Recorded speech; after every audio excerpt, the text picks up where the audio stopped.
happening on Wall Street. Economic indicators. Who knows where this is going to end up? To understand the economy, you have to understand human nature.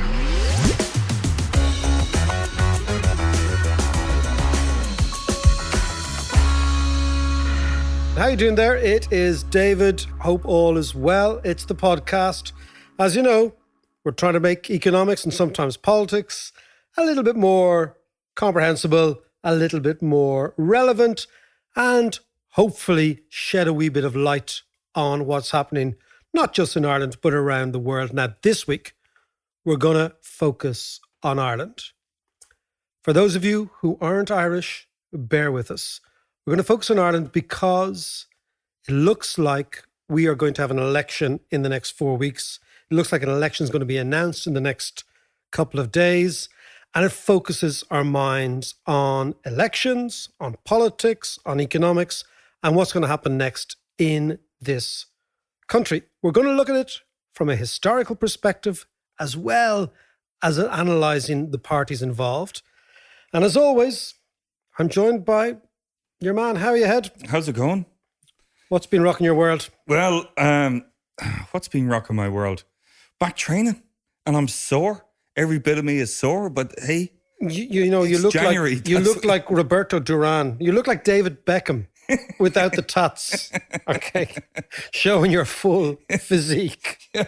Well, you know, I really don't know why a high-end aftershave brand doesn't sponsor you. Well, they might do after this, Mac. Absolutely. So come here to me.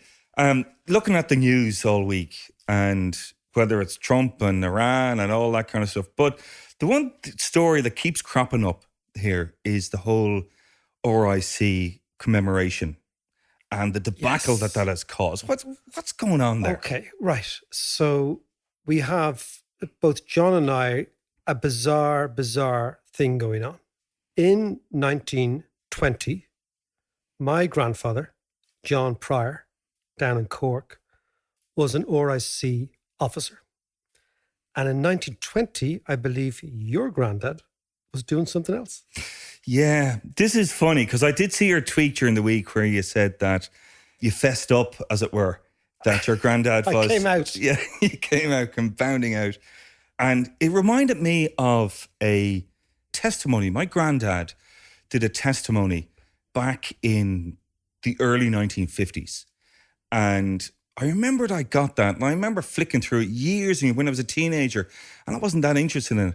And when I saw your tweet, it put me in mind of it. So I went out and I dug it up, and I found out I'd be flicking through it, and it is. So your granddad was an IRA member. IRA. So your granddad Longford was shooting RIC men, of which he could have shot my granddad. He could very easily have shot your That's granddad. amazing. Go on, tell us the story. So. And I dug this out, and I'm going to read a bit here. Because the funny thing, just so you know, John and I have known each other since we were 3 or 4 years old. Neither of us knew this until tonight. Yeah, absolutely. So let me read this out to you. And this is just... What was his name? Frank Davis. In Longford. In Longford. He was the quartermaster. He was under the command of Sean McKeown. And in his battalion... There was, and I'm reading here stuff like names like Reynolds and stuff, which I think was John, our mate John, who died last year, is Albert Reynolds' nephew's dad, I bet you. Yeah, that would have been a Fianna Fáil family from that neck of the woods. Yeah, absolutely. But anyway, on here's one story. Here we go. On Halloween Eve, 1920, District Inspector Gallagher was shot in Kiernan's Hotel in Granard. This is in Longford, by the way. And the following day, Constable Cooney was shot in Clonbrony. Cooney was an RIC man and was now a noted detective who was wont to go around dressed in women's clothes and other forms of disguise, IRA hunting. This is all IRA propaganda, by the way. Clickety-clacking down in his heels. That's amazing. Yeah. He had been stationed at one time in Ballinallee. Michael Collins got to know about Cooney and ordered that he be shot. The Brigadier OC mentioned in advance to me, that's my granddad, that instructions to this effect had been sent to our battalion. The night before he was shot, several attempts had been made to locate him, but without success. On the 1st of November, I was informed that Cooney had gone out the by road to France. That's a townland in Longford, apparently. I proceeded there and shot him. That's it. Just like that. I went there and I shot him. He was not a brave man.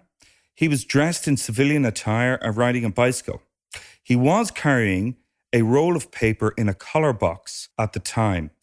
I was afterwards informed that this contained the names and numbers of the important men in the movement in Longford and the surrounding counties. His notes were in code and they were sent to GHQ and deciphered there. Isn't that amazing? So your granddad shot an RIC guy? Yeah, well, one of many apparently. Well, it's wow, really? Yeah, I know. I'm not sure what I feel about that, but, they were the times. They were the times. It's interesting because it transpired after I tweeted that out. A cousin of mine sent me a resignation form from the RIC that my granddad on the 30th of June 1920 resigned. And it's interesting. So he joined in 1910. He was 29 in 1920. Yeah. He joined when he was 19.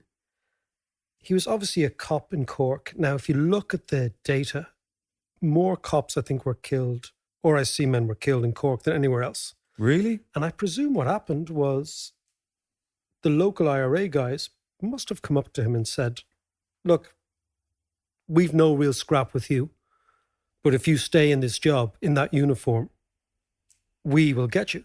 Is this before or after? Do you remember the Black and Tans or the auxiliaries The Black and Tans had burnt Cork? No, the Black and Tans come in August of 1920. Okay. So in June of 1920, and then I decided, okay, I'm going to Google this, okay? And what transpired in June of 1920, I had no idea this, was that the court system broke down. So what had happened was there was a court system in Ireland, which there would be a normal jury court, and there'd be members of the public would be in the jury. And by 1920, or in 1920, in June of 1920, the court system broke down because Irish people no longer felt either willing or able to be juries in local courts. And it transpires that a hell of a lot, I'm not sure the numbers, of RIC men resigned then. Right. Because they kind of realised, A, we don't want to be killed by the IRA. Yeah. B, we are being ostracised by our own people. And C, the legal system is turning paramilitary now because the court system has broken down. Yeah. So it transpires, I mean, I don't know much about this, that my granddad resigned then and left the RIC. What is interesting, in subsequent years, nobody really talks about this in our family. Yeah, yeah. But what I find amazing, just this conversation, is the fact, John, that your granddad was on one side, my granddad was obviously on the other, and you and I were brought up in suburbs of Dublin, in a suburb of Dublin, and nobody gave a damn. Yeah. Yeah, that's only one and a bit generations later, and I think that's, if there's an achievement of this society, this country, it's the fact that you and I are oldest mates, we didn't even know this. Yeah. Whereas there are people who continue to carry this wound, hurt side for generations. Yeah. And that's absolutely true. And it is the fact that... But I always thought you were a bit dodgy. I'm now looking at all my cousins in Longford and going, Jesus, lads. I'm looking at all my cousins in Cork thinking, what side were you actually on? No, but it is interesting. So, but the RIC commemoration seems to me, and I'm somebody who had a granddad in the RIC, totally ridiculous, totally unnecessary, stirs up all these old issues. It's part of our family history. Look, our country's history is complex. It's not black and white. Families were divided. People were divided. What annoys me is that a government decides, for whatever reason, to commemorate something that nobody wanted. Yeah. And suddenly you have it was this... bizarre where that came from. It probably comes from Fine Gael. I don't really know where it comes from. Maybe it's Fine Gael trying to be, all things to all men. They want to be nice to unionists. I can tell you, knowing the unionists up north, they don't give a damn about this. But you know what, though? I mean, you mentioned this in an earlier podcast about, and in your book, the audiobook, about a United Ireland is on the cards at some stage. And in order to incorporate them, we do need to reach out. Well, And is this part of it? Well, John, you know what strikes me is that the reaction this week to this RIC commemoration and the very visceral reaction against it, this happened 100 years ago. Yeah. This is our grandparents, Yeah. right? A long, long time ago. For many people listening to the podcast, this is their great or maybe great-great-grandparents, but certainly their great-grandparents. If we can't deal and digest and accept what happened 100 years ago, I don't think we're ready yet for the sort of emotional, intellectual and political leap we'll need to do to incorporate the North. I hope we can do it. Yeah. You know? Well, but it's the harking back that bothers me. Although, having said that, Bob Marley said once that if you don't know where you came from, you don't know where you're going, man. If him don't know where him come from, him don't know where him gone. No, but you know, you're absolutely right. But look, you know, it's the thing I think Sean O'Casey once said. If Ireland could stop fucking worrying about the dead and worry a little bit more about the living, it would be That's grand. brilliant. Yeah. But the interesting thing is, the War of Independence, the Civil War, all that stuff, you think, it's all gone. And yet we've got an election, John. Well, this is what I want to ask you about. Tell us about the election. Look, we've got an election coming up. I think... At some stage. Do we know when? Well, I think it could be announced this week, and then it'll be a month later. So it'll be middle of February. So it's very, very close. And the likelihood is that, this is what I believe, that it will be, at the moment we have a Fine Gael government propped up by Fianna Fáil. Yeah. I think it's quite likely either we'll have a Fine Gael government propped up by Fianna Fáil again, or we will have a Fianna Fáil government propped up by Fine Gael. What difference does it make? I mean, they're practically the same, aren't they, when you actually look at it? Well, when you look at it ideologically, right? Like left-right, so all European politics, they're almost the same. When you look at it in terms of liberal and conservatism, given all the referenda we've had, they're exactly the same. When you look at it in Northern Ireland, despite what we were talking about our grandparents, they're exactly the same. Yeah. When you look at it in the context of Europe, say the Brits got all their knickers in a twist over Europe, Fianna Fáil and Fine Gael are exactly the same. Yeah. So you think, what's the difference? Now, there's lots of subtle differences between Fianna Fáil and Fine Gael, which I think are kind of worth exploring. Go on. Well, explain it to me, because it is one thing. And I have to admit, maybe I'm just a bit of a gobshite, but I have to admit that I've never really understood the difference, the real difference between Fianna Fáil and Fine Gael. Well, if you look at Irish politics through the lens of European analysis, which is ideological, which is Marx versus capitalism, which is capital versus labour, which is red politics versus conservative politics. Yeah, it's a binary kind of whole system. Yeah, it's not that. We've a Schlevene system. And interestingly, I think it's a little bit more interesting. So the most fascinating piece of research I've seen in many years was trying to isolate the difference between Fianna Fáil and Fine Gael. It was an academic paper written 10 years ago, and it came up with something amazing, which was it looked at all the surnames. So it was looking at culture, not economics, culture. It looked at the surnames of all the TDs who've ever served for Fianna Fáil and Fine Gael. And what it showed was that the Fine Gael surnames were much more likely to be Norman. Okay, so we're going back to the 12th century. Okay. And the Fianna Fáil surnames Talk about harking back. were much more likely to be Gaels. So you think in the 12th century, the Normans arrive here. Yeah. Remember, we learned them in school in the history called the Old Irish and the New Irish. Yeah, the Old English, and the New English, right? Yeah. But they all came. So we're talking about Ireland pre-Cromwell. We're talking about Ireland from the 12th century to the 16th, 17th century. Right. Okay. What was the status quo? And the status quo was between Normans and Gaels. If you look at the Fine Gael MPs, or TDs, right? They're much more likely to have Norman names. And the Fianna Fáilers are much more likely to have Gael names. Go on, give us an example. So what is this? So Fitzgerald, Bruton, these are all Norman names. Varadkar. Right? Varadkar is obviously a different one. But you think about it, like, so these old, right? And you take all the Fianna Fáil names, like O'Martin, Micheál Martin, they're much more Gael names, right? So what you think is this the case? Now, this is academic research, right? Which shows this is the case. So the Fianna Fáil, Fine Gael division is very deep in Ireland. It goes back to the 12th century. And if you look at the history, the Normans, the Irish people who were Normans, then became Irish. Remember, they used to call them more Irish than the Irish themselves, right? Yeah. So they were both against the aristocracy, the planter stock, right? Yeah. Once the Brits leave, suddenly they've got to figure out another way of looking at the world.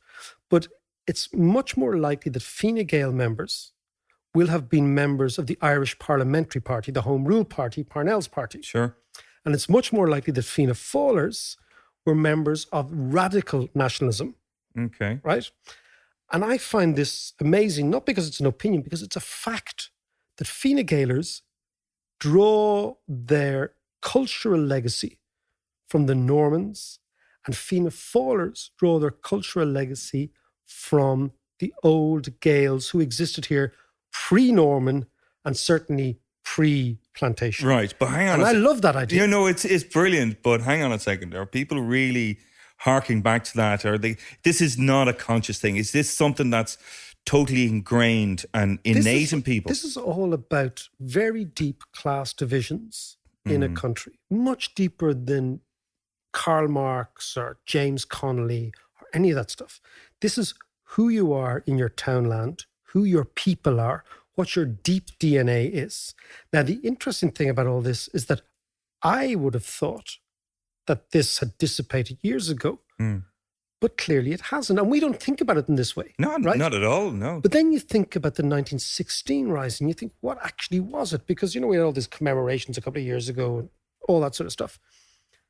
And I've been interested in the class element of 1916. Right. And the amazing thing about 1916 rising is the vast majority of those fellas in the GPO had jobs.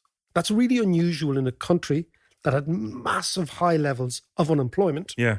So the unemployed are not involved in the rising. They are people, and I went through it. There's an amazing piece of research I went through, and it showed the professions or the occupations of the people in 1916. Yeah.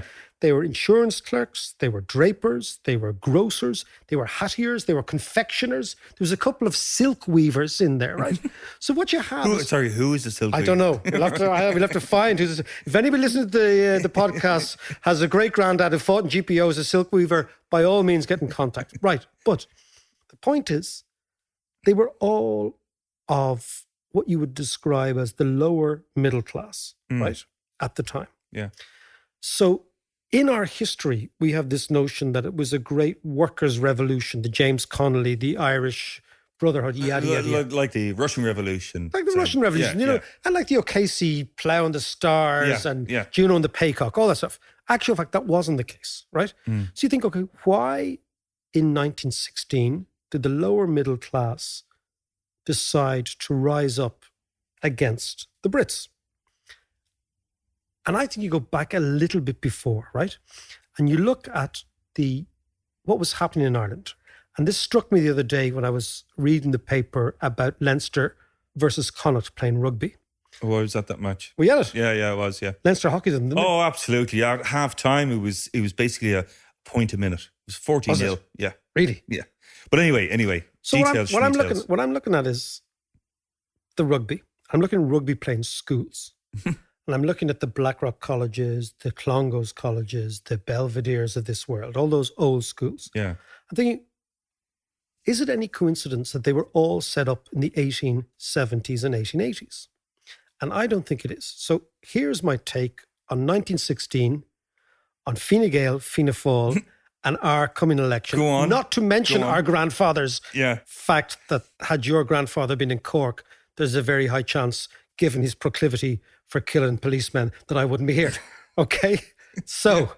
I'm feeling uncomfortable about it's that. Weird, actually. I know it is, absolutely. I'm not saying my grandfather wouldn't have shot back, but there you go. Right. For sure. In the 1880s, all these schools are set up. These rugby playing schools are set up. I'm thinking to myself, why is this? Is that a coincidence? I don't think it is. So I think that by about the 1860s and 1870s, the Brits, the English, had made the tacit acceptance that they were going to pull out of Ireland via a Home Rule bill at some stage in the future. Okay. The Conservative Party under Disraeli didn't accept that. The Liberals did under Gladstone. But by and large, if you look at all the Land Acts, the Land League, particularly the Land Acts, Balfour Act, all these things, what you see is a British establishment, reluctantly, but realistically beginning to pull out of Ireland under the Home Rule umbrella. Yeah. So in order to do that, they would have to say, well, they had to create a Catholic, nationalist, mercantile, upper middle class who would run the place under Home Rule. Yeah. Because they didn't have that before the 1860s. So then you see these big schools, the rugby playing schools, emerge in the 1880s in order to create that class. A mercantile class that wanted to establish and preserve trade with the UK, and a civil servant and an upper professional class. So these are all seen as the West Brits. This is the West Brit idea. And it was clearly sanctioned by and encouraged by London, as well as Dublin, and arguably as well as Rome, because they were going to be a Catholic middle class, Catholic professional class. But did people actually sit down and strategize this? It seems to me it's inconceivable that this wasn't strategized. And this is not a conspiracy theory. It's just like things happen organically. I mean, I think politics is evolutionary. Yeah. So it was just an evolution of what was happening in the society. So what you see is basically the Brits, up until 1910 or 1911, have this grand design, which is called Home Rule. And the assumption at the time was that the Conservative Party would bring the lippy, chippy Northern Unionists in under Home Rule, that they'd do a deal with. That's the assumption, that basically the Unionists weren't that serious about preserving the Union and we could buy them off. And we'd create in Dublin and in Belfast and in Cork, Pres Cork and all these, we'd create this Catholic middle class, and in the north, this Protestant middle class apparatchik society that would take over the country. Yeah. Okay. This idea then all melts into the snow in 1912 when the Ulster Unionists signed the Covenant. The UVF is set up, and the UVF says, we will fight to preserve Ulster being British. So suddenly then the Brits are like, oh, okay, fair enough. This was John Redmond's big fear, that there'd be partition. The Brits then realize, okay, there's going to be some sort of partition. We're still going to try and get out, but it's going to be partitioned. Then we go back to what's happening in the South, in the Republic. Suddenly then, the lower middle class, the people who fought in the rebellion, actually think, fuck this. We're not going to allow the Brits to leave and us be ruled by these sort of bourgeois, snobby Al Clongos and Blackrock College guys. Yeah. So we are going to fight. So the fight in 1916 wasn't so much Irish against Brits, but it was Irish against Irish. That basically the lower middle class, the drapers, the grocers, the hattiers, the silk weavers, rose up in order to figure out, in order to set up their claim for who was going to run this new country once the Brits went. So when I look at 1916, what I see is a revolution of grocers and drapers. And the reason they revolted was to position themselves for the coming disappearance of the Crown forces that subsequently came in 1922. Right. And these people then end up being the foot soldiers of Fianna Fáil, because the Fine Gaelers, remember the Normans I was talking about, were much more likely to be what I would call, the way the middle class always deal with change is we become model prisoners. I say we because I'm a member of them, right? So we'd say, oh, well, there's change coming. I'm a model prisoner. I didn't do anything wrong. I behaved really, really well. I didn't revolt, and give me the spoils. So my sense is that Fianna Fáil now comes from a very deep place, much, much deeper than lots of political analysts believe it is. You can see it at various points in our history emerging. And in 1916, it emerges as the revolutionaries. But what they are people not so much saying we're going to push the Brits out, but saying we kind of know the Brits are going and we want to establish our territory for the new state which is to come. Now, that's some statement. It's a really interesting take on that. So what you're saying then is that the lower class and lower middle class were taking on... The lower class dubs were actually fighting in Flanders for the British Army. Right, yes. Right? Yeah, so the working class dubs were in the British Army. Right? This is the interesting thing. Dublin Fusiliers. The Fusiliers, all the Dublin regiments, they were working class guys, right? Yeah. So the working class dubs were fighting for the Brits. The lower middle class were working in grocers and drapers around the place. They were worried that the Blackrock College boys and the Clongowes boys, the Ross O'Carroll Kellys, would actually take power. And they were saying, fuck it, it's better to have a few Brits in power than those snobs who sit up the front at Mass. Because we're down the back at Mass. Right. So they understood Irish culture. So that's where I think Fianna Fáil comes from. So can I just ask you then, being a CBC boy... basically, you're the revolution was a Christian Brothers Revolution. Woo! There you go. You and Edmund Rice. You and Edmund Rice. Exactly. So come here, let's get back to this. But I'm really serious. I think if you look at our history through class and land and the bullshit snobbery that characterised Ireland for many, many years, I think that's where you see more clues than through the anti-Brit, anti-Protestant, anti-this, that and the other. Okay, so I want to take you back to that question then of the difference between Fianna Fáil and Fine Gael. And what I think you're saying is that Fianna Fáil were the kind of the man on the street, pressing the flesh, all that kind of parish pump politics type of thing, compared to Fine Gael, which were more... They're patricians. They were more patrician. They were more, we know what's best for you. We come from a long tradition. We were Normans. We were then involved in the Irish Parliamentary Party, the Home Rule Party. We're a patrician class. So they got the big vision.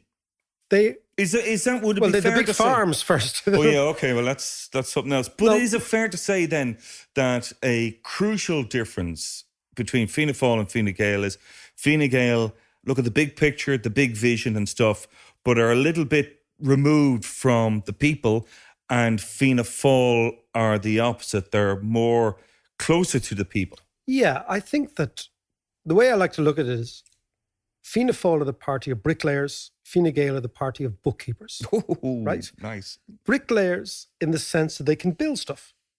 Bookkeepers in the sense that they're always worried about balancing the books. And if you look at the history of the two parties, right? So what I've said is that culturally, the differences are unbelievably obvious if you understand the country. But when you look from outside, so when you've got like an English guy comes in, he goes, I can't believe there's now difference. They don't understand that this is a deeply complex culture that you're involved in. It's been scarred by colonialism. It's been scarred by Catholicism. And there is a cute whore thing going on that we all understand, right?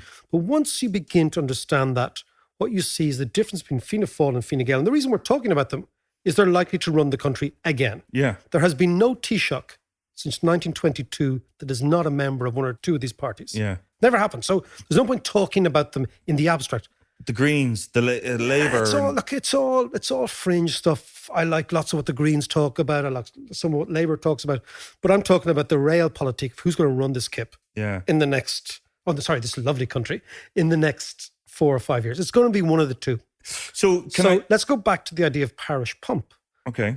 Because so many of our political commentators are sort of schooled in the Anglo-Saxon or maybe the European view of right and left, they look down their nose at our politics because they say there's no difference. My goodness, there's no difference between Fianna Fáil and Fine Gael. How can you have two dominant parties that don't stand for capital and labour and this and that. And I think, no, what's going on here is something much more interesting. Whereas that Fianna Fáil, when I was younger, were described as almost clientelistic. They're like West African. I scratch your back, you scratch mine, I'll sort it out. Don't worry, I'll talk to Mick, I'll talk to John, he'll sort it out. This is why the last time I saw a beautiful Fianna Fáil, but it's actually even more than Fianna Fáil, it's the Jackie Healy-Raes, the Healy-Raes, which is Fianna Fáil DNA, which is even more Fianna Fáil than Fianna Fáil, right? Yeah. I was in Killarney about 4 years ago during one of the elections, and I was walking to the train station. And do you know the theme song to Match of the Day? Yeah. So I hear this, obviously in the back of some old Fiat Ritmo, right? Yeah. With a massive big mic on it. And it was the Match of the Day tune with saying, vote Danny Healy-Rae. Really? Right? Okay. And I thought, oh, for fuck's sake, this is like Father Ted. But then I thought to myself, let's think a bit more deeply about this. The fact that those type of politicians exist in Ireland, right? The glad handling, the Bacchamass, the GAA club, don't worry, I'll sort it out, right? It serves an interesting purpose, which is the following. It gives people, local people, a real connection with power, okay, through these politicians, right? The sophisticated media commentary always says, well, this is really backward. But maybe it's actually not so much backward. Maybe it's actually quite interesting. And the interesting is here. We've spoken about populism for the last 4 or 5 months on this podcast. Yeah. We've talked about the fact that people feel disengaged, isolated, not part of the process. They are totally and utterly removed from politics. What they say is, that guy up there, the politician, he doesn't represent me. I'm an outsider. You guys are insiders. I'm an outsider. What the Fianna Fáil and the rural Fine Gael TD does, it makes everybody an insider. Because it says to everybody, I'm listening to you. I'll worry about your drains. I'll talk to your ma if she's worried at night. I'll sort out the young fella trying to get into this, that, and that. Yeah. And what it does is it makes politics really inclusive. And if we understand this, we realize that not only is Irish politics not really unsophisticated, but it's actually quite sophisticated. And the other issue is because of our crazy PR system where you've got 11 preferences, right? Which looks again to be really mad. What it does is it brings everyone into the tent, right? And as we know, it's much better that people are in the tent pissing out than outside the tent pissing in. Outside the tent pissing in is the UK. Yeah. Where if you have a constituency of 100,000 votes, if the Conservative guy gets 50,500 and the Labour guy gets 49,500, the Conservative guy gets 100% of the power. Yeah. Winner takes all. Despite having only half of the votes. Yeah. That can never happen in Ireland. Yeah. So as we go in to an election, and we will cover the election in much more detail, John, and as we look at our family backgrounds, our history, what our grandparents did, our grandfathers did, as we look at the origin of Fianna Fáil and Fine Gael, if we assume that Fianna Fáil and Fine Gael will provide the government in some shape or form, I think it's interesting to look at the class and historical basis of these divisions. And rather than take the altitudinous idea that our politics is backward and gobshitist and full of Mayfainers, it may well be this, but it could also be the most significant bulwark against populism that any political process can produce. Mac, then this is probably a terribly unfair question, but maybe not. I know you'll have an opinion. What are your predictions then? How do you think this election will fall? I think the most likely thing. Do you ever watch two drunks propping each other on the way home from the pub, right? I have been one of them. And one fella leans into the other lad and the other lad gives away a wee bit and then leans back into the other fella and the other fella gives away a wee bit, but not too much because the pair of them will fall over. There's an understanding. There's an understanding. I look at Fianna Fáil and Fine Gael, and don't say this is a great thing, as like a pair of drunks coming home from the pub. That in order for the pair of them to get over the line, they have to lean and depend and embrace each other, knowing full well that the difference between the pair of them are both very narrow and very large, depending on which way you look at it.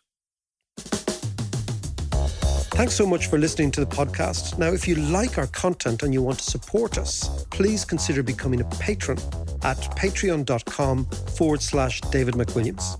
If you become a patron, you can unlock all sorts of interesting new content, interviews I'm going to be doing, ticket giveaways, and this will ensure that the podcast remains ad-free and you can get all of this stuff for the price of a pint.